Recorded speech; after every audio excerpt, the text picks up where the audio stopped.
Hello friends, welcome to Kush বুকসি arts. তো আমরা আজকে একটি মেয়ের মানে হেয়ার ড্র করেছি এবং সেটাকে কিভাবে চারকোল পেন্সিল দিয়ে শেডিং করতে হয় সেটাই দেখাচ্ছি। তো আমি প্রথমে মানে এখানে আমি চারকোলের যে সফট পেন্সিল আছে সেটাকে আমরা ইউজ করছি, ঠিক আছে। তো সফট পেন্সিল ইউজ করলে হবে এটার পুরোটাই হচ্ছে ডার্ক, ঠিক আছে। এটাকে তুমি সব রকমভাবে ইউজ করতে পারবে। এর জন্য তোমাকে হার্ড, মিডিয়াম চারকোলের যেটা আছে, যে পেন্সিলগুলো আছে সেগুলোকে আর ইউজ করতে হবে না। তো এই সফট পেন্সিল দিয়ে তুমি পুরোটাকে করতে পারবে। তো আমি প্রথমে যেখানে দেখো ডার্ক আছে সেইখানে পেন্সিলটাকে বেশি প্রেশার দিয়েছি, আর যেখানে হালকা আছে সেখানে একদম লাইট ইউজ করেছি পেন্সিলটাকে।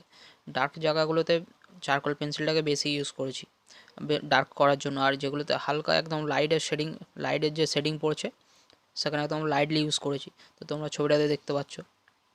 তো বেসিক্যালি এই হেয়ারটাকে ড্র করার জন্য মানে শেডিং করার জন্য এখানে আমি চারকোলের সফট পেন্সিল নিয়েছি, আর হাইলাইট করার জন্য তোমার টম্বো মোনো জিরো ইরেজার আছে, আর ব্লেন্ডিংয়ের জন্য আছে পেপার স্টাম্প।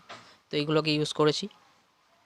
খুবই ইজি চারকোল পেন্সিল দিয়ে ড্র করা, কারণ চারকোল পেন্সিলটা অতিরিক্ত ডার্ক হয়, সেটাকে তুমি লাইটলি ইউজ করতে পারবে, আবার ডার্কভাবে ইউজ করতে পারবে।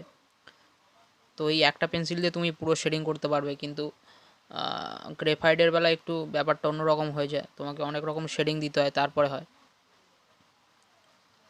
তো তোমরা দেখতে পাচ্ছ পুরো শেডিংটা যেটা করছি সেটা কিন্তু অলরেডি তোমার হাইলাইট হয়েই যাচ্ছে, ঠিক আছে, আলাদা করে দিতেও লাগবে না। দেখো, তো তারপরেও কিছু কিছু জায়গায় দিতে লাগে, সেগুলো দিয়েছি।